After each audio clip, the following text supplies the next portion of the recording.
നമ്മളിനി പറയാൻ പോകുന്നത് ഈ ബിലയാമിനെ കുറിച്ചാണ്.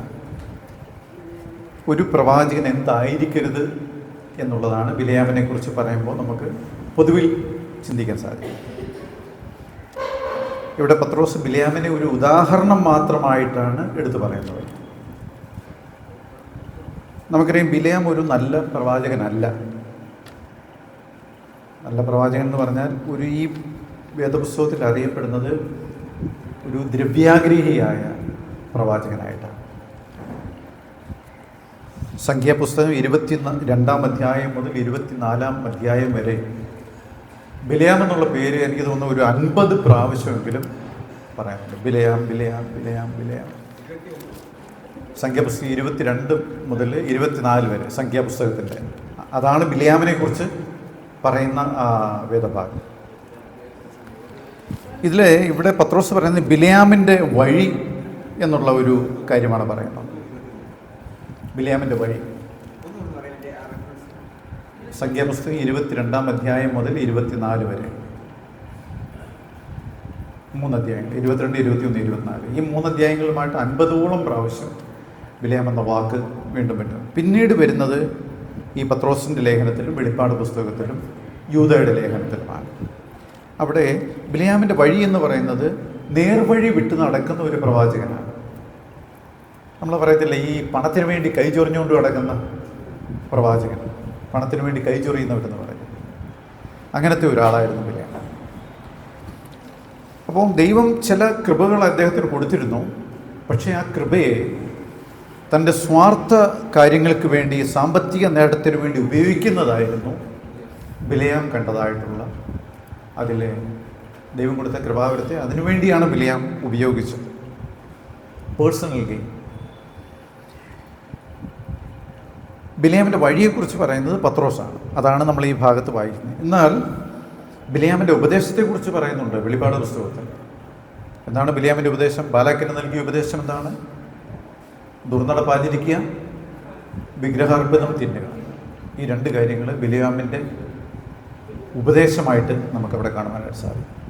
എന്തുകൊണ്ടാണ് പെർഗമോസ് സഭയ്ക്ക് എഴുതുമ്പോൾ യോഹന്നാൻ ഈ കാര്യം സൂചിപ്പിച്ചതെന്ന് ചോദിച്ചാൽ, പെർഗമോസിൻ്റെ സഭയിൽ ഈ ബിലയാമിൻ്റെ ഉപദേശം കൈക്കൊള്ളുന്ന ചിലരുണ്ടായിരുന്നു. അവിടുത്തെ വലിയൊരു കാര്യമാണ് പറയുന്നത്. ഒന്ന് വിഗ്രഹാർപ്പിതം തിന്നുക, മറ്റൊന്ന് ദുർനടപ്പാചരിക്കുക. അങ്ങനെയുള്ള ഒരാളെ സഭയിൽ വെച്ചുകൊണ്ടിരിക്കുക എന്ന് പറയുന്നത് തന്നെ വലിയൊരു കാര്യമാണ്. പക്ഷേ ഇത് ആരാ കണ്ടുപിടിച്ചത്? ദൈവാത്മാവാണ്. മറ്റു പലർക്കും അതിനെക്കുറിച്ച് ഇപ്പം കൊരിന്ത്യ സഭയിൽ ഒരു മനുഷ്യനുണ്ടായിരുന്നു, തൻ്റെ അപ്പൻ്റെ ഭാര്യയെ വെച്ചുകൊള്ളുന്ന ഒരു മനുഷ്യൻ. അപ്പോൾ പൗലോസ് കൊരിന്ത്യ സഭയെ മൊത്തത്തിൽ ശാസിക്കുക. നിങ്ങളിത് കണ്ടിട്ടും കേട്ടിട്ടും നിങ്ങൾ ചീർത്തിരിക്കുന്നു പോകും. നിങ്ങൾക്ക് ഇതിനെക്കുറിച്ച് ഒരു പാപം അല്ലെങ്കിൽ ഒരു സങ്കടം തോന്നുന്നില്ലേ എന്ന് ചോദിച്ച് അവരെ വഴക്ക് പറയുന്ന കാണുവാൻ സാധിക്കും. ഇവിടെ ഈ പെർഗമോസ് സഭയിലും ബിലയാമിൻ്റെ ഉപദേശം പിടിച്ചിരിക്കുന്ന ചിലരുണ്ടായിരുന്നു. പിന്നെ ഈ യൂദയുടെ ലേഖനത്തിൽ ബിലയാമിൻ്റെ വഞ്ചനയെക്കുറിച്ച് പറയുന്നത്. ബിലയാമിൻ്റെ വഞ്ചന എന്താ? ബിലയാം എന്ത് വഞ്ചനയാണ് കാണിച്ചത്? മോവാബി സ്ത്രീകളെ അങ്ങോട്ട് ഇറക്കി വിട്ടു. അവരോട് പറഞ്ഞു, ബാലാക്കിനോട് പറഞ്ഞു, നിങ്ങൾ സ്ത്രീകളെ അങ്ങോട്ട് വിട്ടാൽ മതി. ഈ ജനത്തെ ശപിക്കാനായിട്ട് എനിക്ക് സാധിക്കുകയില്ല. കാരണം അവർ ദൈവത്താൽ അനുഗ്രഹിക്കപ്പെട്ടവരാണ്. അവരെ എന്തെങ്കിലും ചെയ്യണമെങ്കിൽ ദൈവത്തിന് മാത്രമേ ചെയ്യാൻ സാധിക്കത്തുള്ളൂ. അപ്പോൾ അതിനുള്ള വഴിയാണ് ദൈവം പാപത്തെ അംഗീകരിക്കുന്നില്ല. ദൂതന്മാരെയും സൊദോം ഗൊമോറയെയും നോഹയുടെ കാലത്തെയും ഒന്നും അംഗീകരിക്കാത്ത ദൈവം ഈ പാപത്തെ അംഗീകരിക്കത്തില്ല എന്ന് ബിലയാമിന് നല്ല നിശ്ചയമുണ്ട്. അപ്പോൾ പാപം ചെയ്തു കഴിഞ്ഞാൽ അതിൻ്റെ ഫലമായിട്ട് ദൈവം അവരെ ശിക്ഷിച്ചോളും. You don't have to do anything. നിങ്ങൾ ചുമ്മാതിരുന്നാൽ മതി, സ്ത്രീകളെ അങ്ങോട്ട് പറഞ്ഞു വിട്ടാൽ മതി. ഇതാണ് ബിലയാമിൻ്റെ വഞ്ചന എന്ന് പറയുന്നത്. അതുകൊണ്ട് ഫലം എന്താ ഉണ്ടായെന്ന് അറിയാമോ? 24,000 പേരങ്ങ് കൊല്ലപ്പെട്ടു. 24,000 പേര്. അപ്പോൾ ദുർനടപ്പിന് വേണ്ടി പ്രേരിപ്പിക്കുക എന്നുള്ളതാണ് ബിലയാം ചെയ്ത വലിയ. പക്ഷെ ബിലയാമിന് കിട്ടിയ ശിക്ഷ എന്താണെന്ന് അറിയാം. ബിലയാം എങ്ങനെ കൊല്ലപ്പെട്ടതെന്നറിയാമോ? ബിലയാം എങ്ങനെ കൊല്ലപ്പെട്ടത്? വാളുകൊണ്ട്, ഇസ്രായേൽ മക്കൾ വാളുകൊണ്ട് പുള്ളിക്കൊല്ലുകയായിരുന്നു. മിദ്യാന്യരുമായിട്ടുള്ള യുദ്ധം നടക്കുന്ന സമയത്ത് മിദ്യാന്യ രാജാക്കന്മാർ വധിക്കുമ്പോൾ, സംഖ്യാപുസ്തകം 32-ാം അധ്യായത്തിലാണെന്ന് തോന്നുന്നു, അവിടെ ഇസ്രായേൽ മക്കൾ ബെയോരിൻ്റെ മകനായ ബിലയാമിനെയും വാൾ കൊണ്ട് കൊന്നു എന്ന് പറയും. ആഗ്രഹിച്ചതാണ്, പക്ഷേ നടന്നില്ല. ഇത് അപ്പം പത്രോസ് ഇവിടെ പറയുകയാണ്, ഇതൊരു മുന്നറിയിപ്പും നേർവഴി വിട്ട് നടക്കുന്നവർക്കുള്ള ന്യായവിധിയുമാണ് ഇത് കാണിക്കുന്നത്. മുന്നറിയിപ്പ് ഇതാർക്കാണ് ഈ മുന്നറിയിപ്പ് കൊടുത്തിരിക്കുന്നത്? ദുരുപദേഷ്ടാക്കന്മാർക്കും അതിൻ്റെ പിന്നാലെ പോകുന്നവർക്കും. അപ്പം ബിലയാമിൻ്റെ വഴിയെക്കുറിച്ചാണ് നമ്മൾ ചിന്തിച്ചത്. അത് നിങ്ങൾ വായിക്കുമ്പോൾ കൂടുതൽ മനസ്സിലാക്കുവാനായിട്ട് സാധിക്കും. ഇനി 17 മുതൽ 19 വരെയുള്ള വാക്യങ്ങളിൽ വീണ്ടും ദുരുപദേശക്കാരെക്കുറിച്ച് തന്നെയാണ്, ഈ അധ്യായം മുഴുവൻ ദുരുപദേശക്കാരെക്കുറിച്ച് തന്നെയാണ് പറയുന്നത്. ഒന്ന് വായിച്ചാൽ 19. വെള്ളമില്ലാത്ത കിണറുകളും കൊടുങ്കാറ്റ് കൊണ്ട് ഓടുന്ന മഞ്ഞുമേഘങ്ങളുമാകും. അവർക്ക് കൂരിട്ട് സംഗ്രഹിച്ചിരിക്കുന്നു. വഴിതെറ്റി നടക്കുന്നവരോട് ഇപ്പോൾ അകന്നു വന്നവരെ ഇവർ വെറും വമ്പ് പറഞ്ഞു ദുഷ്കാമവൃത്തികളാൽ കാമഭോഗങ്ങളിൽ കുടുക്കുന്നു. തങ്ങൾ തന്നെ നാശത്തിന്റെ അടിമകളായിരിക്കെ മറ്റവർക്കും സ്വാതന്ത്ര്യത്തെ വാഗ്ദത്തം ചെയ്യുന്നു. ഒരുത്തൻ ഏതിനോട് തോൽക്കുന്നുവോ അതിന് അടിമപ്പെട്ടിരിക്കുന്നു. കർത്താവ് മതി. ഇവിടെ ദുരുപദേഷ്ടന്മാരെ കുറിച്ച് ഒരു 2-3 മെറ്റഫോഴ്സ് ഉപയോഗിച്ചിരിക്കുകയാണ്, ചില ഉദാഹരണങ്ങൾ. അവരെങ്ങനെയുള്ളവരാണ്? ഒന്നാമത്തത്, അവർ വെള്ളമില്ലാത്ത കിണർ. ഇപ്പോൾ ഒരു മരുഭൂമിയിൽ കൂടെ ഒരാളിങ്ങനെ വരികയാണ്, അല്ലെങ്കിൽ വെള്ളത്തിന് വേണ്ടി ദാഹിച്ച ഒരാളിങ്ങനെ വരികയാണ്. അപ്പോഴവർ കിണർ കാണും, പക്ഷേ വെള്ളമില്ല. എന്തൊരു നിരാശയായിരിക്കും. അതിൻ്റെ ഷേപ്പുണ്ട്, ആഴമുണ്ട്, എല്ലാ കാര്യങ്ങളുമുണ്ട്, പക്ഷേ ഉദ്ദേശിച്ച കാര്യം മാത്രം അവിടെ ഇല്ല, വെള്ളമില്ല. അപ്പം കൊടുങ്കാറ്റ് കൊണ്ട് ഓടുന്ന മേഘം. ഇപ്പോൾ ഈ വെള്ളമില്ലാത്ത കിണറിൻ്റെ ഒരു ഉദാഹരണം പറഞ്ഞു കഴിഞ്ഞാൽ, ഞാൻ എൻ്റെ മിനിസ്ട്രിയോട് ബന്ധപ്പെട്ട് കുറച്ച് വർഷം നേപ്പാളിൽ ശുശ്രൂഷയ്ക്കായിട്ട് പോകുമായിരുന്നു. അപ്പം നേപ്പാളിൽ നമുക്കറിയാം ഒരു ഹിന്ദു രാഷ്ട്രമായിരുന്നു. അത് പിന്നെ ക്രിസ്തീയ പ്രവർത്തനങ്ങൾക്കൊക്കെ സ്വാതന്ത്ര്യം കിട്ടിയ സമയത്ത് നമ്മളൊക്കെ ഒരു മീറ്റിംഗ് വെച്ച് കഴിഞ്ഞാൽ, നമ്മൾ ഒരു 200 പേരെ പ്രതീക്ഷിച്ചൊരു മീറ്റിംഗ് വെച്ചാൽ ആദ്യത്തെ ദിവസം 500 പേര് കാണും, രണ്ടാമത്തെ ദിവസം 800 പേരുണ്ടാവും, മൂന്നാമത്തെ ദിവസം 1000-ലധികം പേര് വരും. കാരണം അവിടെ അവർ വചനം കേൾക്കുവാനായിട്ട് ഒരു നിവൃത്തിയുമില്ലാതെ അവർ അങ്ങോട്ടും ഇങ്ങോട്ടും എല്ലാം പോകാം. പക്ഷെ എന്താ സംഭവിച്ചതെന്ന് വെച്ച് കഴിഞ്ഞാൽ, ഇതിൻ്റെ ഇടയിൽ ദുരുപദേശക്കാർ ധാരാളം പേര് എഴുന്നേറ്റു. അങ്ങനെ അവരുടെ ഡൈവേർഷനെല്ലാം ആ കരിസ്മാറ്റിക്കിൻ്റെയും ആ പ്രോസ്പെരിറ്റിയുടെയും ഒക്കെ പിന്നാലെ പോയി അവർ പലരും പ്രയാസത്തിലായിരിക്കുന്നു എന്ന് കേൾക്കുവാനായിട്ട് സാധിക്കും. നമ്മൾ നോക്കുമ്പോൾ ഈ കിണറുകളാണ്, പക്ഷേ ഉദ്ദേശിക്കുന്ന വെള്ളം അവിടെ ഇല്ല. പിന്നെ രണ്ടാമത് നമ്മൾ വായിച്ചത് കാറ്റ് കൊണ്ട് ഓടുന്ന മേഘം. ഇതാരാ ഇത്? മേഘത്തെ നോക്കിയിരിക്കുന്ന ആരാ? കൃഷിക്കാരൻ. എപ്പം മഴ പെയ്യും, എൻ്റെ കൃഷിക്ക് എപ്പം വെള്ളം ലഭിക്കും എന്നുള്ള ചിന്തയോട് കൂടിയിരിക്കുന്നവരാണ് ഈ മേഘത്തെ നോക്കിയിരിക്കുന്നവർ. പക്ഷെ നമുക്ക് അവർ മേഘത്തെ നോക്കിയിരിക്കുമ്പോൾ വലിയ കാറ്റ് കൊണ്ടുവന്ന് അതങ്ങ് അടിച്ചുകൊണ്ട് പോയി. മഞ്ഞ് മേഘം എന്നാണ് പറയുന്നത്, മഞ്ഞ് മേഘം. പിന്നീട് പറയുന്നത് കൂരിരുട്ട് നിറഞ്ഞവർ. അവരുടെ ഉള്ളിൽ കൂരിരുട്ട് സംഗ്രഹിച്ചു വെച്ചിരിക്കുകയാണ്. There is nothing light in them. ലൈറ്റേ ഇല്ല അവരുടെ ജീവിതത്തിൽ. പക്ഷെ കണ്ടു കഴിഞ്ഞാൽ വെളിച്ചത്തിൻ്റെ പ്രവാചകന്മാരായിട്ടും വെളിച്ചത്തിൻ്റെ ശുശ്രൂഷക്കാരുമായിട്ടും ഒക്കെ അവർ തോന്നുമെങ്കിലും അവരുടെ ഉള്ളിൽ കൂരിരുട്ട് നിറഞ്ഞിരിക്കുകയാണ്. അതാണ് അവരെക്കുറിച്ച് നമുക്ക് പിന്നെ ഒന്നുകൂടെ പറയുന്നുണ്ട്. അവർ നാശത്തിൻ്റെ അടിമകൾ. അവർ പ്രസംഗിക്കുന്നതൊക്കെയും ഫ്രീഡത്തെക്കുറിച്ചാണ്. ക്രിസ്തു വെച്ചുള്ള ഫ്രീഡത്തെക്കുറിച്ച് അവർ പ്രസംഗിക്കും, മറ്റെല്ലാ കാര്യങ്ങളും പ്രസംഗിക്കും. പക്ഷെ അവരോ നാശത്തിൻ്റെ അടിമകളാണ്. ഇതാണ് ദുരുപദേഷ്ടന്മാരെ കുറിച്ച് 17 മുതൽ 19 വരെയുള്ള വാക്യങ്ങളിൽ കാണുന്നത്. ഇനി 20-ാം വാക്യത്തിൽ കർത്താവും രക്ഷിതാവുമായ യേശു ക്രിസ്തുവിന്റെ പരിജ്ഞാനത്താൽ ലോകത്തിന്റെ മാലിന്യം വിട്ടോടിയവർ അതിൽ വീണ്ടും കുടുങ്ങി തോറ്റുപോയാൽ അവരുടെ ഒടുവിലത്തെ സ്ഥിതി ആദ്യത്തേതിനേക്കാൾ അധികം വഷളായിപ്പോയി. തങ്ങൾക്ക് ഏൽപ്പിച്ച് കിട്ടിയ വിശുദ്ധ കൽപ്പനയെ, നീതിയുടെ വഴി അറിഞ്ഞ ശേഷം വിട്ടുകളയുന്നതിനേക്കാൾ അത് അറിയാതിരിക്കുന്നത് അവർക്ക് നന്നായിരുന്നു. അത് മൊത്തം വായിച്ചു 22. എന്നാൽ സ്വന്തം ചന്തയ്ക്ക് തിരിഞ്ഞ നായയെന്നും കുളിച്ചിട്ട് ചെളിയിൽ ഉരുളുവാൻ തിരിഞ്ഞ മന്നയെന്നുമുള്ള സത്യമായ പഴഞ്ചൊല്ല് പോലെ അവർക്ക് സംഭവിച്ചു. ഇവരെക്കുറിച്ച് പറയുന്നത് അവർ കർത്താവിനെ കുറിച്ച് അറിഞ്ഞവരാണ്. ആരാണ്? ദുരുപദേശക്കാരല്ല, അവരുടെ കൂടെ ചായുന്നവർ കർത്താവിനെ കുറിച്ച് അറിഞ്ഞവരാണ്. പിന്നെ ലോകത്തിൻ്റെ മാലിന്യം വിട്ടോടിയവർ. ഇവരെക്കുറിച്ച് പറയുന്നത് അവർ രക്ഷിക്കപ്പെട്ടവരാണെന്നല്ല പറയുന്നത്, അവർ കേട്ടവരാണ്, അറിഞ്ഞവരാണ്. ഒരു വികാരത്തിൻ്റെ പുറത്ത് അല്ലെങ്കിൽ ഒരു പ്രസംഗം കേട്ടപ്പോൾ ലോകത്തിൻ്റെ മാലിന്യം വിട്ടുകൊടുക്കാൻ തീരുമാനിച്ചവരാണ്. പാറമേൽ വീണ വിത്ത് പോലെ ഒരല്പം മാത്രം വേര് വന്നിട്ട് ഉണങ്ങിപ്പോയവരാണ്. അനുകൂലമായി പ്രതികരിക്കും. ഇപ്പോൾ സുവിശേഷം പറയുമ്പോൾ അനുകൂലമായിട്ട് അവർ പ്രതികരിക്കും. കൈവെക്കാൻ പറഞ്ഞാൽ കൈവെക്കും. അതൊരു വികാരത്തിൻ്റെ പുറത്ത്, ഇമോഷൻ്റെ പുറത്താണ് ആ കാര്യങ്ങളൊക്കെ.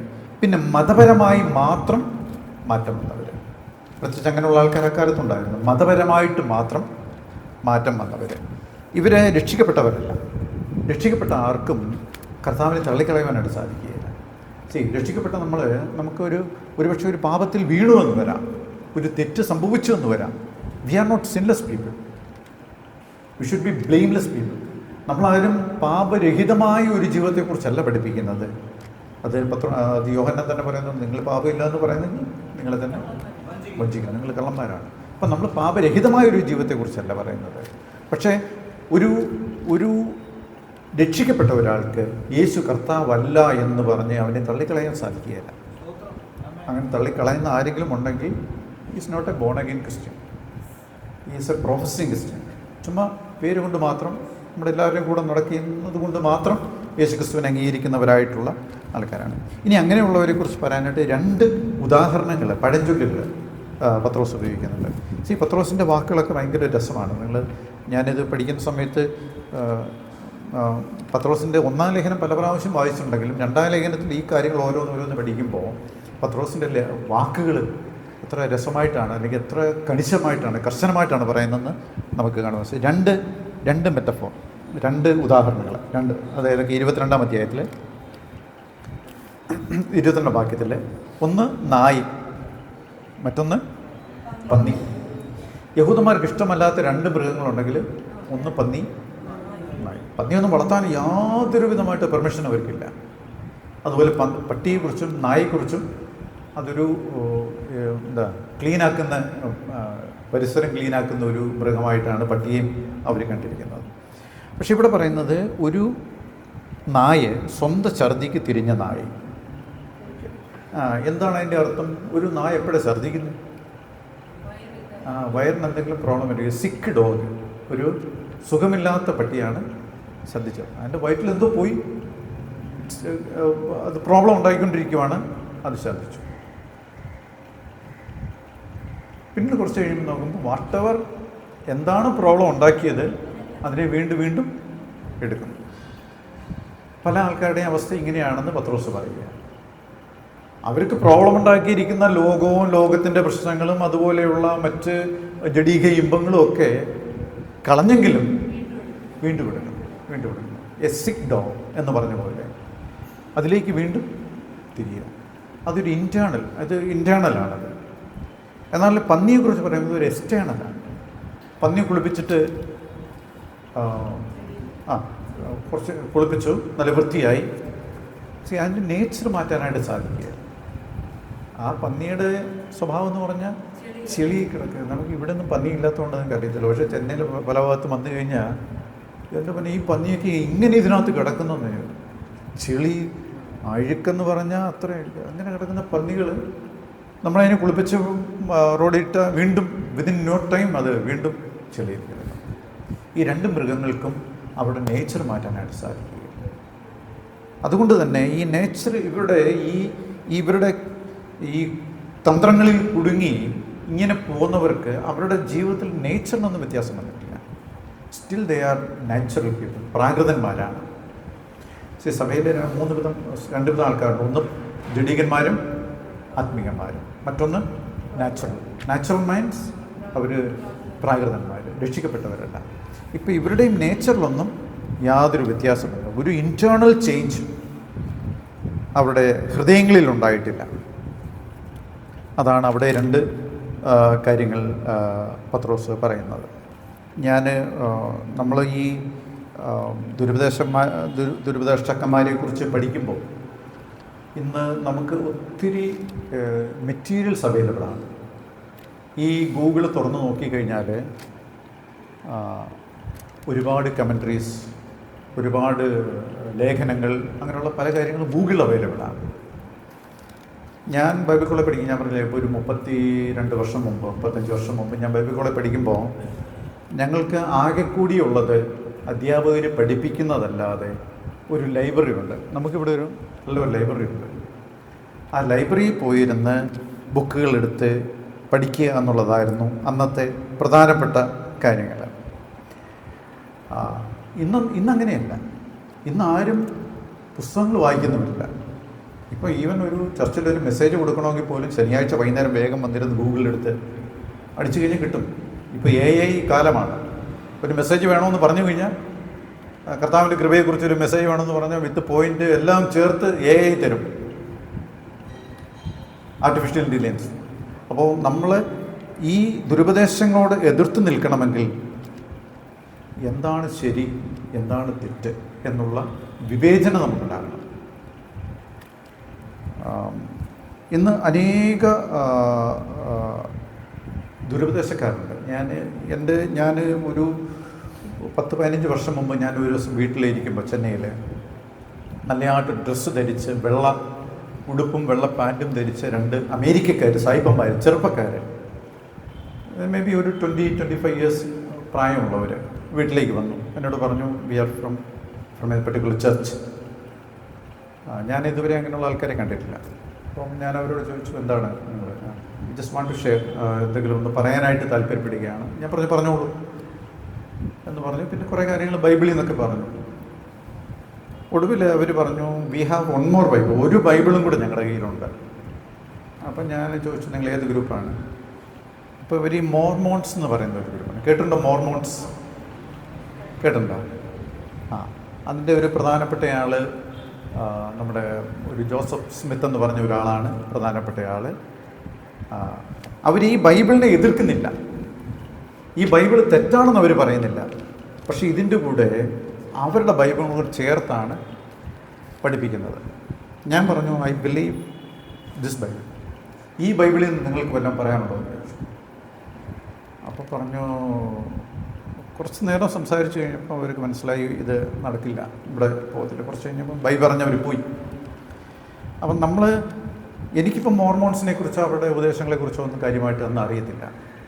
പക്ഷേ ഞാൻ എന്ത് വിശ്വസിക്കുന്നു, ബൈബിൾ എന്ത് പറയുന്നു എന്നുള്ളതിനെക്കുറിച്ച് ഒരു ചെറിയ ഐഡിയ അന്നുണ്ടായിരുന്നത് കൊണ്ട് അവരധികം തർക്കിക്കാനോ വാദിക്കാനോ വന്നില്ല.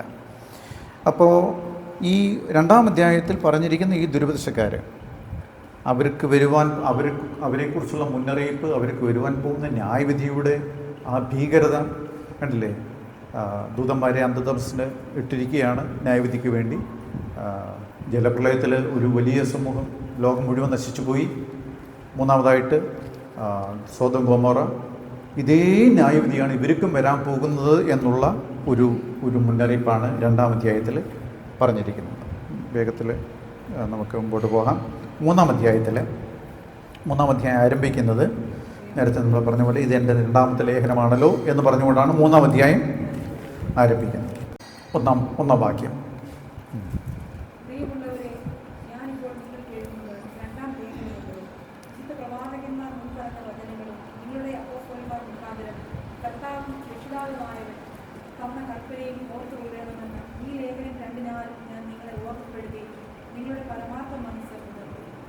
ഇവിടെ 2-ാം വാക്യത്തിൽ പറയുന്ന ഒരു പ്രബോധനമാണ്. പ്രബോധനം എന്ന് പറഞ്ഞാൽ ഒരു ശാസനയോടുകൂടിയ ഉപദേശമാണ് യൂഷ്വലി പ്രബോധനം. നമ്മൾ ആരാധനയ്ക്ക് പ്രബോധനം പറയാമെന്ന് പറയാറുണ്ട്. എക്സോട്ടേഷൻ ഈസ് ആക്ച്വലി ഒരു ശാസനയോടുകൂടി ശക്തമായി പറയുന്നതിനാണ് പ്രബോധനം എന്ന് പറയുന്നത്. അവിടെ പറയുകയാണ്, നിങ്ങൾ പ്രവാചകന്മാർ മുൻ പറഞ്ഞ വാക്കുകളും നമ്മുടെ അപ്പോസ്തലന്മാർ പറഞ്ഞ കാര്യങ്ങളും ഓർക്കണം. തന്ന കൽപ്പനകൾ. ഇപ്പോൾ പ്രവാചകന്മാർ മുൻ പറഞ്ഞ വാക്കുകൾ ഏതാ? ഒരുപക്ഷെ പഴയ നിയമത്തിലെ വാക്കുകളായിരിക്കാം, അല്ലെങ്കിൽ ഞാൻ നേരത്തെ പറഞ്ഞ പോലെ പുതിയ നിയമത്തിലെ പ്രവാചകന്മാർ പറഞ്ഞു തന്നതായിട്ടുള്ള വാക്കുകളും വാക്യങ്ങളുമായിരിക്കാം. പിന്നെ അപ്പോസ്തലന്മാരെ കൂടി കർത്താവ് കൊടുത്ത കൽപ്പനകളും ഓർത്തുകൂടാണ്. ഈ അപ്പോസ്തലന്മാരെന്ന് പറയുന്നത് ഇൻക്ലൂഡിങ് പൗലോസ്. പൗലോസിനെ ചിലവരൊന്നും അപ്പോസ്തലനായിട്ട് അംഗീകരിച്ചിരുന്നില്ല, പ്രത്യേകിച്ച് കൊരിന്ത്യ സഭയുള്ള ചിലർ. പക്ഷെ പത്രോസ് പൗലോസിനെ അപ്പോസ്തലനായിട്ട് അംഗീകരിച്ച് ഈ അപ്പോസ്തലൻ ഇൻക്ലൂഡിങ് പൗലോസ്, ഈ അപ്പോസ്തലന്മാർ പറഞ്ഞു കൊടുത്തതായിട്ടുള്ള കർത്താവ് കൊടുത്ത കൽപ്പനകൾ ഓർത്തുകൊള്ളണമെന്ന് പറയുന്നു. പ്രത്യേകിച്ച് പറയുന്നുണ്ട് നിങ്ങളുടെ അപ്പോസ്തലന്മാർ. അതിൻ്റെ അർത്ഥം എന്താ? അല്ലാത്ത അപ്പോസ്തലന്മാരുമുണ്ട്, കള്ള അപ്പോസ്തലന്മാരുണ്ട്, കള്ളപ്രവാചകന്മാരുണ്ട്, കള്ളവേലക്കാരുണ്ട്. ഞാൻ ആദ്യം പറഞ്ഞല്ലോ, ഇത്രയും ഇങ്ങനെയുള്ള ലോകത്തിലാണ് അത് എഴുതുന്നത്. അപ്പോസ്തലന്മാരെ കൽപ്പനകൾ, ദറ്റ് മീൻസ് ഡോക്ട്രിൻസ്. നമ്മുടെ ഉപദേശങ്ങളെക്കുറിച്ച് നമ്മൾ നല്ല നിശ്ചയമുള്ളവരായിരിക്കും. കാരണം അതിൻ്റെ സോഴ്സ് എന്ന് പറയുന്നത് നേരത്തെ പറഞ്ഞ പോലെ കർത്താവ് ദൈവമാണ്. കർത്താവ് രക്ഷിതാവുമായവൻ തന്ന കൽപ്പനയും ഓർത്തുകൊള്ളാണ്. ഇതിൻ്റെ സോഴ്സ് എന്ന് പറഞ്ഞു എനി സ്പിരിച്വൽ ഡോക്ടറിൻ്റെയും സോഴ്സ് എന്ന് പറയുന്നത് നമ്മുടെ കർത്താവാണ്. അത് അപ്പോസ്തലന്മാർ കൂടി സപ്ലൈ ചെയ്തെന്നേ ഉള്ളൂ. അപ്പോസ്തലന്മാർ സപ്ലൈയേഴ്സാണ്. ഒഫീഷ്യലി സെലക്റ്റഡ് അപ്പോസ്റ്റൽസ്, അതാണ് ഇവിടെ നിങ്ങളുടെ അപ്പോസ്തലന്മാരെന്ന് പറയുന്നത്. എത്ര അപ്പോസ്തലന്മാരുണ്ട്? 12 പേര്. പിന്നെ പറയുന്നത് മൂന്നാം വാക്യത്തിൽ പറയുന്നത് അന്ത്യകാലത്ത് ഒരു പരിഹാസികൾ വരുമെന്നാണ്. പരിഹാസികൾ ഇതുവരെയും പറഞ്ഞിരുന്നത് ദുരുപദേഷ്ടക്കന്മാരെ കുറിച്ചാണ്. ഇവർ തന്നെയാണ് വീണ്ടും പത്രോസ് അവരെക്കുറിച്ച് പറയുന്നത് പരിഹാസികൾ എന്ന് പറയുന്നത്. അന്ത്യകാലത്ത് പരിഹാസികൾ വരും എന്ന് മാത്രമല്ല, അന്ത്യകാലത്ത് അവരുടെ എണ്ണം വളരെ പണ്ട് കാലത്തുണ്ടായതിനേക്കാൾ എത്രയോ അധികമാണ്.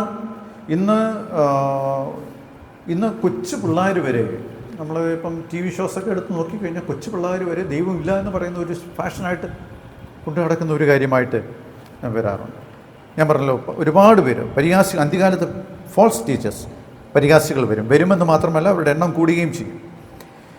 ഞാൻ പറഞ്ഞല്ലോ, മോർമോൺസ് എന്ന് പറയുന്ന ഗ്രൂപ്പ്, അത് എനിക്ക് പേഴ്സണലി അവരെ എൻകൗണ്ടർ ചെയ്യാനായിട്ട് സാധിച്ചു. ഞാൻ താമസിക്കുന്നിടത്ത് ഒരു ചർച്ചുണ്ട്. ആ ചർച്ചിൻ്റെ പേര് church of Jesus Christ of latter day saints എന്നാണ്. അങ്ങനെ ഒരു ചർച്ച എവിടെയെങ്കിലും കാണുവാണെങ്കിൽ നമ്മുടെ ചർച്ചാണെന്ന് വിചാരിക്കേണ്ട. അവർ church of Jesus Christ of latter day saints എന്നാണ് അവരുടെ ചർച്ചിൻ്റെ പേര്. അതുപോലെ ജെഹോവ വിറ്റ്നസ്, യഹോവ സാക്ഷികൾ, അതൊരു കൾട്ട് ഗ്രൂപ്പാണ്. നിങ്ങൾ ആരെങ്കിലും ഏതെങ്കിലും ഒരു കൾട്ട് ഗ്രൂപ്പുമായിട്ട് ഡീൽ ചെയ്യേണ്ടി വന്നിട്ടുണ്ടോ ഇതുവരെ? യഹോവ സാക്ഷികൾ, അതുപോലെയുള്ള കൾട്ട് ഗ്രൂപ്പുകൾ. ക്രിസ്ത്യൻ സയൻസ് എന്ന് പറഞ്ഞൊരു ഗ്രൂപ്പുണ്ട്, ക്രിസ്ത്യൻ സയൻസ്. ഈ മോർമോൺസ് എന്ന് പറയുന്നവർ അമേരിക്കയിലെ the 4th biggest church in America. വളരെ ധനവാന്മാരായിട്ടുള്ള മനുഷ്യരുണ്ട്. ലക്ഷക്കണക്കിന് രൂപകളാണ് അവരുടെ ചർച്ചിൻ്റെ ഇതിനു വേണ്ടി അവർ ചെലവഴിക്കുന്നത്. വലിയ ബിസിനസ് ആൾക്കാരൊക്കെയാണ്. അതുപോലെ അമേരിക്കയിൽ തന്നെ ഒരുപാട് കൾട്ട് ഗ്രൂപ്പുകൾ ഇറങ്ങിയിട്ടുണ്ട്. ദ ഹെവൻസ് ഗേറ്റ് എന്ന് പറഞ്ഞ ഒരെണ്ണം, പീപ്പിൾസ് ടെമ്പിൾ എന്ന് പറഞ്ഞ വേറൊരെണ്ണം, അതുപോലെ പല കൾട്ട് ഗ്രൂപ്പുകളും ഇറങ്ങിയിട്ടുണ്ട്. ഈ അന്ത്യകാലത്ത് ഇതിനിയും വർദ്ധിച്ചു വരുവാനായിട്ടാണ് സാധ്യത. ധാരാളം കൾട്ട് ഗ്രൂപ്പുകൾ. ഈ കൾട്ട് ഗ്രൂപ്പുകളെല്ലാം പ്രധാന ഉദ്ദേശം എന്ന് പറയുന്നത് ശരിയായിട്ടുള്ളതിനെ തിരിച്ചുവിടുക, ദൈവത്തിൽ നിന്നും അവരെ അകറ്റിക്കളയുക, സ്വാതന്ത്ര്യം വാഗ്ദാനം ചെയ്യുക. എന്ത് സ്വാതന്ത്ര്യമാണ്? Sexual freedom. അതിലേക്ക് ആകൃഷ്ടരായി പോകുന്ന ഒരുപാട് പേരുണ്ട്. ഇപ്പം ഞങ്ങൾ നേരത്തെ പറയുന്നു, ഇപ്പം ലിവിങ് ടുഗദർ സിസ്റ്റം. നിങ്ങൾ കല്യാണം കഴിക്കുന്നതിനാ കല്യാണം, ഇതൊക്കെ പഠിപ്പിക്കുന്ന സഭകളുണ്ട്. ഇപ്പം അന്ത്യകാലത്ത് ഇത് ധാരാളം. ഈ അന്ത്യകാലം എന്ന് പറയുന്നത് എന്നാണ്? അന്ത്യകാലം എപ്പോഴാണ് ആരംഭിച്ചത്? യേശുക്രിസ്തു സ്വർഗത്തിലേക്ക് കയറിപ്പോയ കാലം മുതൽ, പെന്തക്കോസ്ത് നാൾ മുതൽ, സഭയുടെ ആരംഭം മുതലേ അന്ത്യകാലം കൂടെ അതിൻ്റെ കൂടെ ആരംഭിച്ചിരിക്കുന്നു. അപ്പം അന്ത്യകാലത്ത് ഇതുപോലുള്ള കാര്യങ്ങൾ, ക്രിസ്തുവിൻ്റെ 1ഉം 2ഉം വരവുകൾക്കിടയിലുള്ള ആ കാലഘട്ടമാണ് അന്ത്യകാലഘട്ടം എന്ന് നമ്മൾ പറയുന്നത്. ഇനി ഇവർ പറയുന്ന ഈ പരിഹാസികൾ പറയുന്ന പരിഹാസ വിഷയങ്ങൾ എന്തൊക്കെയാണ്? അതിലൊന്ന്, കർത്താവിൻ്റെ വരവിനെക്കുറിച്ച് അവർ പരിഹസിക്കുക, കർത്താവിൻ്റെ വരവ്. പിന്നീട് അവർ പരിഹസിക്കുന്ന ന്യായവിധി. നിങ്ങൾ ന്യായവിധി വരുമെന്നൊക്കെ പറയുന്നുണ്ടല്ലോ. കർത്താവിൻ്റെ പ്രത്യക്ഷത എവിടെ? കർത്താവ് വരുമെന്ന് പറഞ്ഞിട്ട് അവൻ്റെ പ്രത്യക്ഷത എവിടെയെന്ന് ചോദിക്കുക. പിന്നെ പറയാൻ ന്യായവിധി ഉണ്ടെന്നൊക്കെ പറയുന്നുണ്ടല്ലോ. എവിടെ ന്യായവിധി? അവിടെ വായിക്കുന്ന ഒരു വാക്യം, പിതാക്കന്മാർ നിദ്ര കൊണ്ട ശേഷം സകലവും സൃഷ്ടിയുടെ ആരംഭത്തിലിരുന്നതുപോലെ തന്നെ ഇരിക്കുന്നു. That is no change. ഒരു ചേഞ്ചും വന്നിട്ടില്ല. പിന്നെ എവിടെയാണ് നിങ്ങൾ ഈ അന്ത്യകാലവിധി, അന്ത്യന്യായവിധിയും അതും ഇതൊക്കെ പറയുന്നത്? പിന്നെ കർത്താവിൻ്റെ രാജ്യത്തെക്കുറിച്ചുള്ള പരിഹാസം. കർത്താവിൻ്റെ രാജ്യം വരുമെന്നൊക്കെ നിങ്ങൾ പറയുന്നുണ്ടല്ലോ. എവിടെയാണ് പറയുന്നത്? 2000 വർഷമായിട്ട് പറയുക. ഇന്നും പറയാറുണ്ടല്ലേ? 2000 വർഷമായിട്ട് പറയും. ചെന്നൈയിലെ ഒരു നിങ്ങൾക്കറിയാം AR റഹ്മാൻ എന്ന് പറയുന്ന ഒരു വ്യക്തിയുടെ ഒരു ഇൻ്റർവ്യൂവിൽ അദ്ദേഹത്തോട് ചോദിച്ചു, നിങ്ങൾ ഏറ്റവും അധികം ഇഷ്ടപ്പെടുന്ന ഒരു കാര്യം എന്താണെന്ന് ചോദിച്ചപ്പോൾ അദ്ദേഹം പറഞ്ഞു, ഈ ക്രിസ്ത്യാനികൾ കർത്താവ് യേശു ക്രിസ്തു രണ്ടാമത് വരുമെന്ന് പറയുന്നുണ്ട്, അങ്ങനെയെങ്കിൽ ആ കർത്താവിനെ ഒന്ന് കാണണമെന്നുള്ളതാണ് എൻ്റെ ഏറ്റവും വലിയ ആഗ്രഹം. എന്തുദ്ദേശത്തിലാണ് അത് പുള്ളി പറഞ്ഞതെന്നറിയത്തില്ല. പുള്ളി കർത്താവിനെ വിശ്വസിക്കുന്നുണ്ടോ ഇല്ലയോ ഒന്നും നമുക്കറിയില്ല. വിശ്വസിക്കുന്നില്ല എന്നാണ് ഞാൻ വിശ്വസിക്കുന്നത്. മേ ബി പരിഹാസമാണോ അതോ പാട്ടിൻ്റെ വലിയ ആളാണ് AR റഹ്മാൻ എന്ന് പറയുന്നത്. പുള്ളിയുടെ ഒരു ഇൻ്റർവ്യൂവിൽ പുള്ളി പറഞ്ഞ കാര്യമാണ്. ഇപ്പോൾ ഇവിടെ പല വിശ്വാസികളും ചിന്തിക്കുന്നത് എന്തുകൊണ്ട് കർത്താവ് വരുന്നില്ല. അതൊരു ന്യായമായിട്ടുള്ള ഒരു ചിന്തയാണ്. അത് എതിർത്ത ഒരു ചിന്തയല്ല, കർത്താവിനെ എതിർത്തുകൊണ്ടുള്ള ഒരു ചിന്തയല്ല. വൈ ഹീസ് കമ്മിങ് ലേറ്റ്, എന്തുകൊണ്ട് വരുന്നു, എന്തുകൊണ്ട് ലേറ്റ് ആവുന്നു. കർത്താവിൻ്റെ വരവിനെ, അവൻ്റെ പ്രത്യക്ഷ വാഗ്ദത്തം എവിടെ ഇവർ ചോദിക്കും. ശരിക്കും കൊരിന്തിയ സഭയിലുള്ള ചിലർക്ക് കർത്താവ് എന്തുകൊണ്ട് വരാൻ താമസിക്കുന്നു, അല്ലെങ്കിൽ കർത്താവിൻ്റെ വരവിനെ കുറിച്ച് ചില സംശയങ്ങളുണ്ടായിരുന്നു.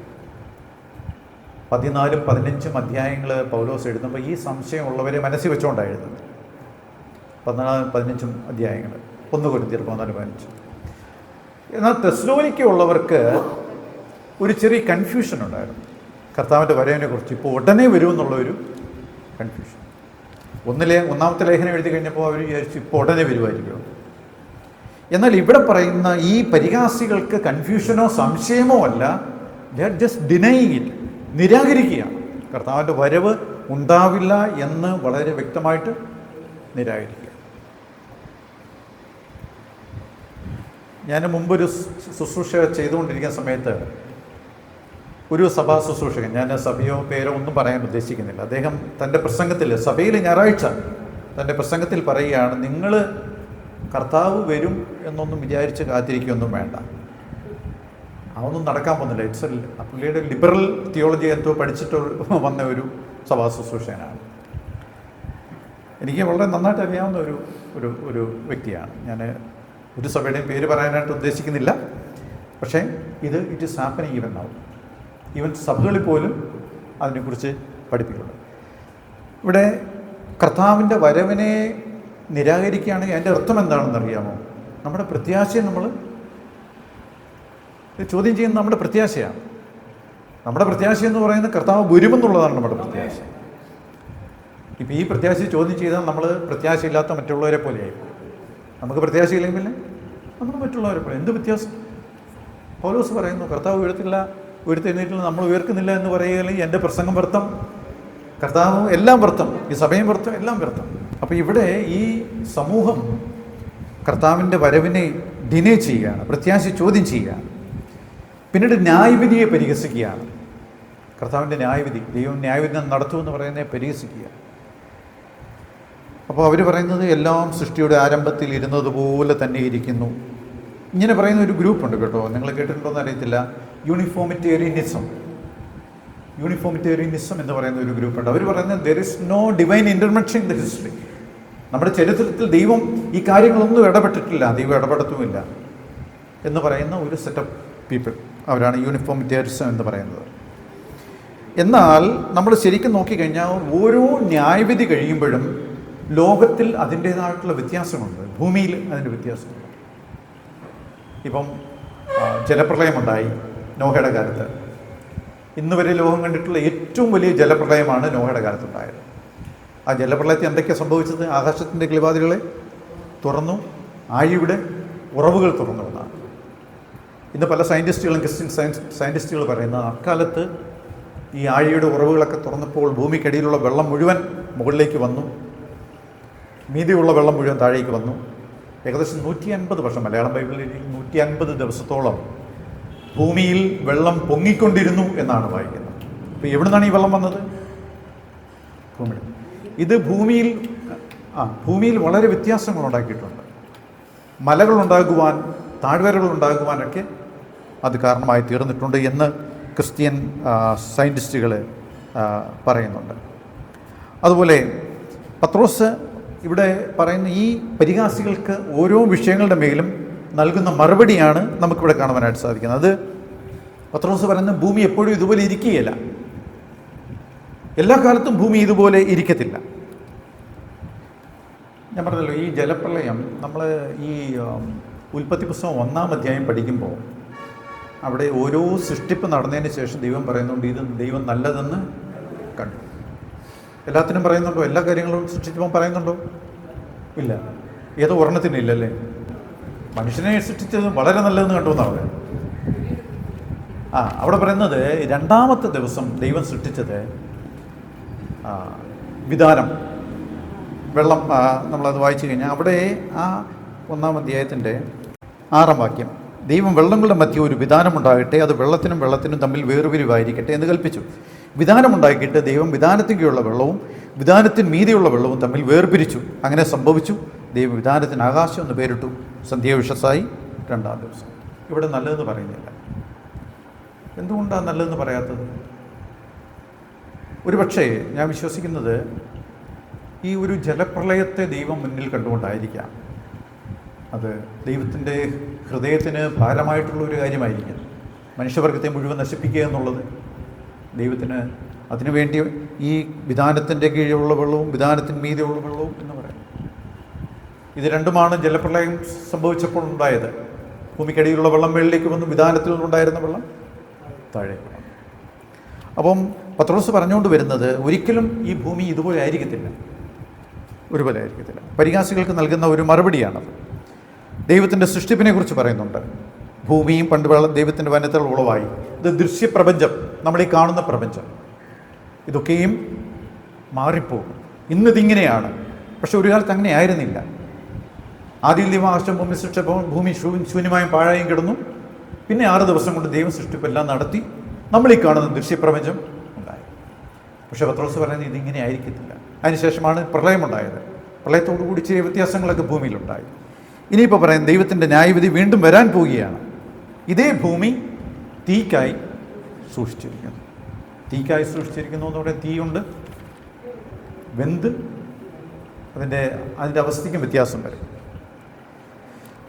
ജലപ്രളയത്തിനുള്ള വെള്ളം സ്വർഗത്തിൽ നിന്ന് വന്ന വെള്ളമല്ല, ഈ ഭൂമിയിൽ തന്നെ ദൈവം ഉണ്ടാക്കി വെച്ചിരുന്നത് എന്ന് പറഞ്ഞതുപോലെ ഇനി ഈ ഭൂമി തീ കൊണ്ട് നശിപ്പിക്കുവാനായിട്ട് ദൈവം പ്ലാൻ ചെയ്യുമ്പോൾ അതിനുള്ള സംഗതികൾ ഈ ഭൂമി തന്നെയുണ്ട്.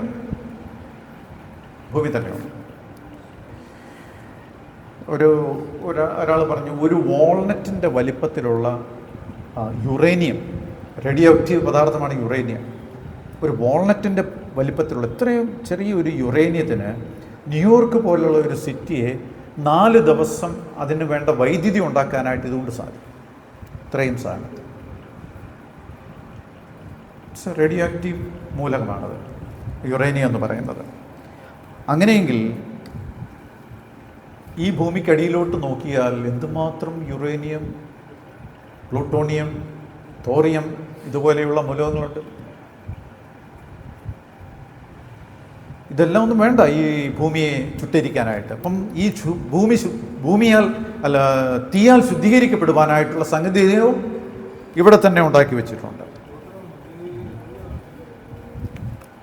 പക്ഷേ ഇനി 8-9 വാക്യങ്ങളും ഒന്ന് വായിക്കും. എന്നാൽ പ്രിയമുള്ളവരെ, കർത്താവിന്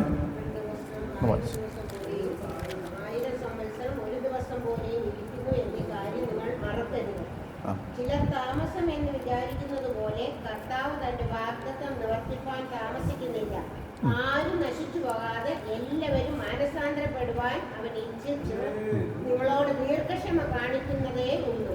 കർത്താവിന്റെ ദിവസമോ കടനെ പോലെ വരും. അന്ന് ആകാശം കൊടുമുഴക്കത്തോടെ ഒടിഞ്ഞു പോകും. മൂലപദാർത്ഥങ്ങൾ കത്തിയരിയും ഭൂമിയും അതിലുള്ള പണികളും വെന്തു പോവുകയും ചെയ്യും. ഇപ്പോൾ ഇവിടെ പത്രോസ് പറയുന്നത് ദൈവത്തിൻ്റെ ഒരു ദിവസം നമ്മുടെ 1000 സംവത്സരം. ഇതുപോലുള്ളൊരു സങ്കീർത്തനത്തിലൊരു വാക്യമുണ്ട്. അങ്ങനെ അറിയാമോ?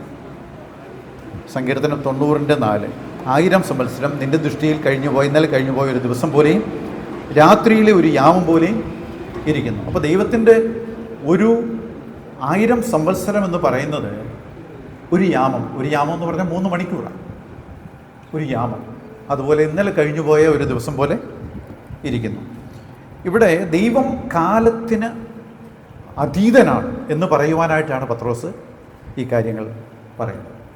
ദൈവത്തെ ഒരിക്കലും നമ്മുടെ സമയക്രമത്തിലേക്ക് കൊണ്ടുവരാൻ സാധിക്കുകയില്ല. കാരണം ദൈവത്തിൻ്റെ പാസ്റ്റ്, പ്രസൻറ്റ്, ഫ്യൂച്ചർ ഇത് എറ്റേണലാണ്.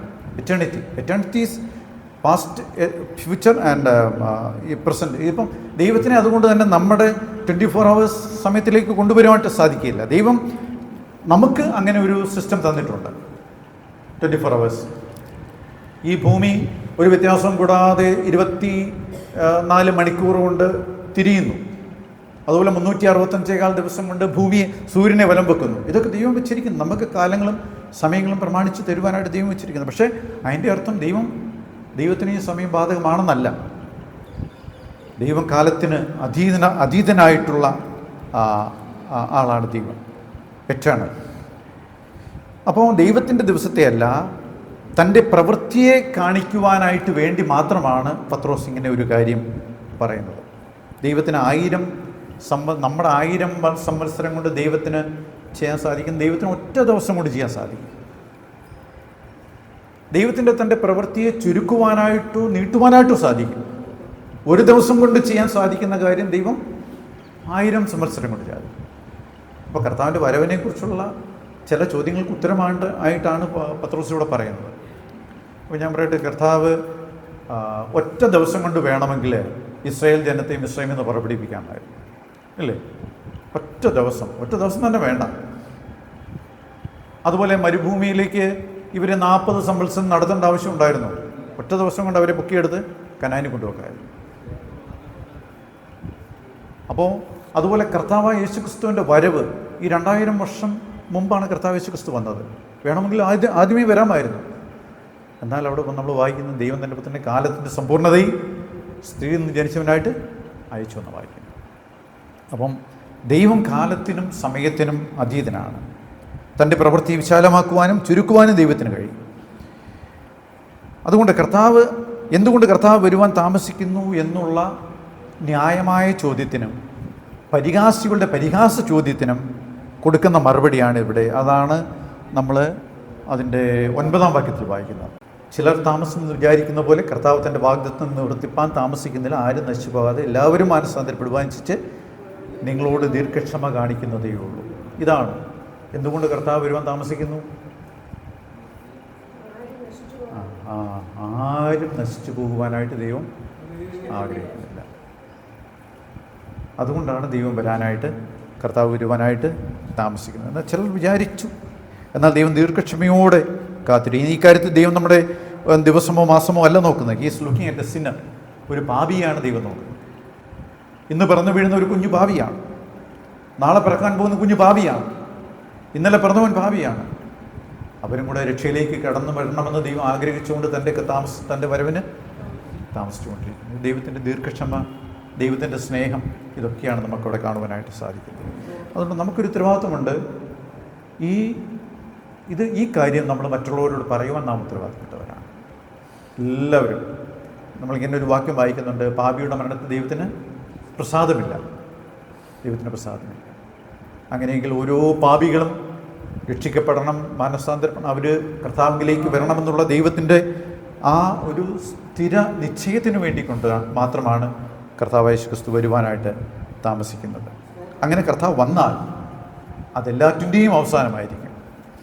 ഈ യുഗങ്ങളുടെ അവസാനമായിരിക്കും. ഈ കൃപായുഗത്തിൻ്റെ അവസാനമായിരിക്കും. നമുക്കറിയാം, നോഹ പെട്ടകം ഒരുക്കിക്കൊണ്ടിരിക്കുമ്പോൾ ദൈവം ദീർഘക്ഷമയോടെ ഇരുന്നു എന്നാണ് പറയുന്നത്, അല്ലേ? 120 വർഷം ദൈവം ദീർഘക്ഷമയോടെ കാത്തിരുന്നുവെന്ന് പത്രോസ് തന്നെ അതിനെക്കുറിച്ച് പറയുന്നുണ്ട്. അടുത്തതായിട്ട് പിന്നെ നാം വായിക്കുന്നത് 10-ാം വാക്യം. കർത്താവിൻ്റെ ദിവസമോ കള്ളനെ പോലെ വരും. അന്ന് ആകാശം കൊടുമുഴക്കത്തോടെ ഒഴിഞ്ഞു പോകും. മൂലപദാർത്ഥങ്ങൾ കത്തിയൊഴിയുകയും ഭൂമിയും അതിലുള്ള പണികളും വെന്തുപോവുകയും ചെയ്യും. ഇപ്പോൾ കർത്താവിൻ്റെ ദിവസത്തെക്കുറിച്ച് പറയുകയാണ്. കർത്താവിൻ്റെ ദിവസം, ഡേ ഓഫ് ജഡ്ജ്മെൻറ്റ്. ഇതിലും പല വ്യത്യാസമായിട്ടുള്ള അഭിപ്രായങ്ങളുണ്ട്. കർത്താവിൻ്റെ ദിവസം എന്ന് പറയുന്നത് it's not a single day, ഒരു 24 hours ദിവസമല്ല. കർത്താവിൻ്റെ വരവിനോട് ബന്ധപ്പെട്ടും തുറന്നു കിടക്കുന്ന സംഭവങ്ങളോട് ബന്ധപ്പെട്ടും ഒരുപക്ഷെ 1000 ആണ്ട് വാഴ്ച വരെയും ഉള്ള സംഭവങ്ങളെയാണ് പലയിടങ്ങളിലും കർത്താവിൻ്റെ നാൾ എന്നുള്ള രീതിയിൽ പറഞ്ഞിരിക്കുന്നത്. കർത്താവിൻ്റെ നാൾ നമുക്കറിയാം, ലോകം പ്രതീക്ഷിക്കാത്ത ഒരു സമയത്തായിരിക്കും കർത്താവിൻ്റെ ന്യായവിധി നടക്കുവാനായിട്ട് പോകുന്നത്. എന്നാണ് നടക്കാൻ പോകുന്നതെന്ന് ഇത് പറയുന്നില്ല, പക്ഷേ എന്ത് നടക്കുമെന്നുള്ള കാര്യം പറയുന്നു. കർത്താവിൻ്റെ വരവിനെക്കുറിച്ച് പിതാവായ ദൈവം അല്ലാതെ വേറെ ആരും അറിയുന്നില്ല, പുത്രൻ പോലും അറിയുന്നില്ലെന്നാണ് പറയുന്നത്. എന്ന് നടക്കുമെന്ന് നമുക്കും അറിയത്തില്ല. പക്ഷെ എന്ത് നടക്കും എന്നുള്ള കാര്യം ഇവിടെ പറയുന്നുണ്ട്. കർത്താവ് പറഞ്ഞു കള്ളൻ വരുന്ന പോലെ താൻ വരും. നേരത്തെ ഞാൻ പറഞ്ഞല്ലോ, പൗലോസ് പറഞ്ഞു കള്ളൻ രാത്രി വരുന്ന പോലെ തൻ്റെ വരവുണ്ടാവും. പത്രോസ് പറഞ്ഞു കള്ളനെ പോലെ ആ ദിവസം വരും. ഇതൊരു കാലയളവാണ്. ഇതിൻ്റെ വിവിധ അർത്ഥങ്ങളുണ്ട്. കർത്താവിൻ്റെ നാൾ 7 വർഷത്തെ, കർത്താവിൻ്റെ വരവോടുകൂടി ആരംഭിക്കുന്ന 7 വർഷത്തെ പീഡനം, അതോട് ചേർന്നുള്ള അത് കഴിഞ്ഞുള്ള സഹസ്രാബ്ദ വാഴ്ച, അഗ്നിയാൽ നശിപ്പിക്കപ്പെടുന്നു. ഇതൊക്കെയും ഈ കാലയളവിൽ സംഭവിക്കുവാനായിട്ട് സാധിക്കും. അവിടെ പറയുന്നത് എന്ത് സംഭവിക്കും? ആകാശം കൊടുമുഴക്കത്തോടെ ഒഴിഞ്ഞു പോകും. ഇതെപ്പോഴാണ് സംഭവിക്കാൻ പോകുന്നത്? വെളിപ്പാട് പുസ്തകത്തിൽ പറഞ്ഞിട്ടുണ്ട്, വെള്ളസിംഹാസനം എന്ന് പറയുന്ന ഒരു സിംഹാസനം വെച്ച് അവിടെ ഒരു ദൈവം ന്യായവിധിക്കുന്ന ഒരു സമയമുണ്ട്. ആ സമയത്ത് ആകാശം ഒഴിഞ്ഞു പോകും. ഭൂമിയിൽ മാറ്റങ്ങളുണ്ടാകും. അഗ്നിയാൽ ഭൂമി ശുദ്ധീകരിക്കപ്പെടും. ഇതൊക്കെ ഇനി സംഭവിക്കാൻ പോകുന്ന കാര്യങ്ങളായിട്ട് പ്രവചന കാര്യങ്ങളായിട്ടാണ് പത്രോസ് ഇവിടെ പറയുന്നത്. ഈ ശാപഗ്രസ്തമായ ഭൂമി ഇല്ലാണ്ടാവും. മൂലപദാർത്ഥങ്ങൾ കത്തി. നമ്മൾ വിചാരിക്കുന്ന ഈ ബോംബുകളൊക്കെ പൊട്ടുമെന്നാണ്. ഈ ബോംബുകളൊക്കെ അവിശ്വാസികളുടെ കയ്യിലായിരിക്കുന്നത്. ദൈവത്തിന് വേണമെങ്കിൽ എല്ലാം കൂടെ ഒരുമിച്ച് ഒറ്റ ദിവസം പൊട്ടിക്കാം.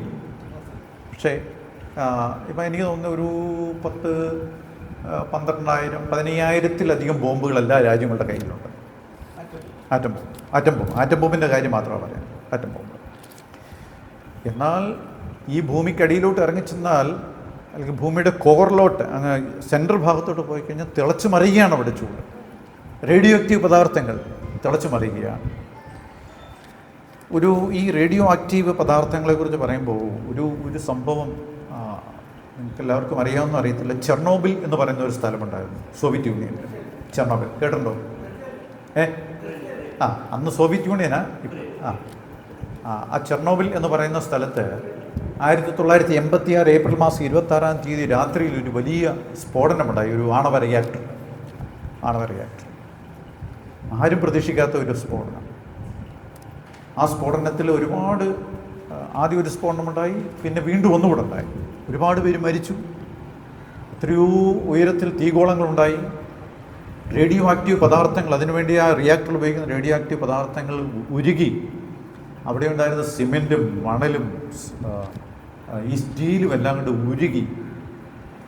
അവിടെ ഒരു സംഗതി ഉണ്ട്. ഇപ്പോൾ പോയാൽ കാണാം, പക്ഷേ ആരെയും അലോഡല്ല, അകത്തോട്ട് കയറ്റിപ്പെടത്തില്ല. അങ്ങനെ ആർക്കും പോയി കാണാൻ സാധിക്കും. അതിന് എലിഫൻറ്റ് ഫുട്ട് എന്നാണ് പറയുന്നത്. ആനയുടെ ഒരു കാല് പോലും ഒരു വലിയ സാധനം അവിടെ ഉരുകി കിടപ്പുണ്ട്. ഇത് നടന്നിട്ട് ഇപ്പോൾ 40 വർഷം കഴിഞ്ഞു. ഈ 40 വർഷത്തിന് ശേഷം ഇന്നും അവിടെ പോകാനായിട്ട് സാധിക്കത്തില്ല. അത് പ്രത്യേക ഡ്രസ്സൊക്കെ ഇട്ടുകൊണ്ടേ പോകാൻ സാധിക്കത്തുള്ളൂ. കാരണം അത്രയ്ക്കും റേഡിയോ ആക്റ്റീവ് പദാർത്ഥങ്ങളാണ് അവിടെ ഉള്ളത്. അപ്പോൾ അതിന് സയൻറ്റിസ്റ്റുകൾ പറയുന്ന ആ സാധനത്തിൻ്റെ പേര് കോറിയം എന്നാണ്. കോറിയം. അപ്പം ഒരു ചെറിയ റിയാക്ടറിൽ ഇത്ര വലിയ സ്ഫോടനമുണ്ടായി ആർക്കും എടുക്കാൻ പറ്റാതെ ഇരിക്കുകയാണെങ്കിൽ നോക്കുക, ഭൂമിയിലുള്ള മൂലകങ്ങൾ എത്ര മൂലകങ്ങളുണ്ട്? യുറേനിയം, തോറിയം, പ്ലൂട്ടോണിയം, അങ്ങനെ ഒരുപാട് മൂലകങ്ങളുണ്ട്. റേഡിയോ ആക്റ്റീവായിട്ടുള്ള മൂലകങ്ങൾ. ഈ ലോകത്തിലെ ഏറ്റവും വില കൂടിയ ഒരു മൂലകമുണ്ട്. ഈ ലോകത്തിലെ ഏറ്റവും വില കൂടിയ ഒരു മൂലകമാണ്. അത് വളരെ റെയറായിട്ടുള്ള ഒരു മൂലകമാണ്. അതിന് പറയുന്ന പേര് ഫ്രാൻസിയം എന്നാണ്. ഫ്രാൻസിയം. അതിൻ്റെ വിലയെന്ന് പറയുന്നത് 1 ഗ്രാമിന് 8,000 കോടി രൂപയാണ്. ഒരു ഗ്രാമിന്. അത്രയ്ക്കും വില കൂടിയ മൂലകങ്ങളാണ് ഈ ലോകത്തിൽ ദൈവം ഉണ്ടാക്കി വെച്ചിരിക്കുന്നത്. ഇതെല്ലാം കൂടെ റേഡിയോ ആക്റ്റീവ് പദാർത്ഥങ്ങളായി തീരുവാനായിട്ട് ദൈവത്തിന് ഒരു നിമിഷം മതി. അങ്ങനെയെന്ന് വരികിൽ ഭൂമി കത്തി ഒഴിയും. ഇപ്പോൾ സോദോം ഗോമോറയെക്കുറിച്ച് നമ്മൾ പറഞ്ഞല്ലോ. സോദോം ഗോമോറ ഇതുപോലെയുള്ള ഏതോ റേഡിയോ ആക്റ്റീവ് മൂലകങ്ങളായിരിക്കാം ഒരുപക്ഷെ അന്ന് അവിടെ കത്തി ജനമില്ലാണ്ടായത്. ഇപ്പം അവിടെ ഡെഡ് സീയാണ്. ഈ ഡെഡ് സീയിലെ അത് കുഴിച്ച് ചെന്നാൽ, അത് വറ്റിച്ച് കഴിഞ്ഞാൽ, ഡെഡ് സീ വറ്റിച്ച് കഴിഞ്ഞാൽ എന്ത് കിട്ടും എന്ന ഒരു പഠനം നടന്നിട്ടുണ്ട്. അതിൽ ഡെഡ് സീ വറ്റിച്ച് കഴിഞ്ഞാൽ, ചാവുകടൽ വറ്റിച്ച് കഴിഞ്ഞാൽ ഏകദേശം 22,000 million ton magnesium chloride. 22,000 million ton magnesium chloride. അതുപോലെ 1,200 million ton common salt. 6,000 million ton calcium chloride. 2,000 million ton potassium chloride. ഇതെല്ലാം കൂടെ തൂക്കി വിറ്റിട്ടുണ്ടെങ്കിൽ അമേരിക്കയുടെയും UK-യുടെയും ഫ്രാൻസിൻ്റെയും മൊത്തം വരുമാനത്തേക്കാൾ കൂടുതൽ വരുമെന്ന് പറയും. ദൈവം ഉണ്ടാക്കി വെച്ചിരിക്കുന്ന സംഗതികൾ എത്ര അമൂല്യവും വിലയേറിയതുമാണ് ഈ ഭൂമിയിൽ ഉണ്ടാക്കി വെച്ചിരിക്കുന്നത്.